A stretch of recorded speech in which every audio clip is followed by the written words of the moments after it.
ওম তৎসৎ। নমস্কার। এই দুর্লভ মানব জীবনে আমাদের ধর্মের কী প্রয়োজন? আমরা ধর্ম করব কেন? শাস্ত্রে এই বিষয়ে কি বলছেন? শাস্ত্রে বলছেন, আহার নিদ্রা ভয় মৈথুনম সামান্য মেতাৎ পশুভীর নরানাম ধর্ম হিতে সমধিক বিশেষ ধর্মেন হীনা পশুভি সমানা।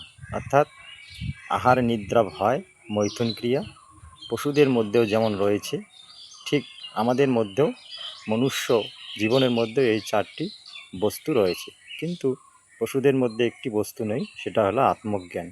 সেই আত্মজ্ঞান উপলব্ধি করে আমাদের ধর্ম বিষয়ে এই মনুষ্য জীবনে চলতে হয়।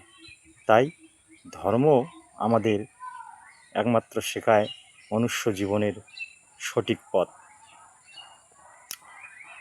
এই আহার নিদ্রা ভয় এবং মৈথুন ক্রিয়া পশুদের মধ্যে যেমন রয়েছে এবং আমাদের মধ্যেও সেরকম রয়েছে। আমরা যদি সেই ধর্ম বিষয়ে না চলি, তাহলে আমরা পশুদের মতন সমান হয়ে যাব। তাই দুর্লভ মনুষ্য জীবনে আমাদের ধর্মর একান্ত প্রয়োজন। জয় শ্রীকৃষ্ণ। রাধে রাধে।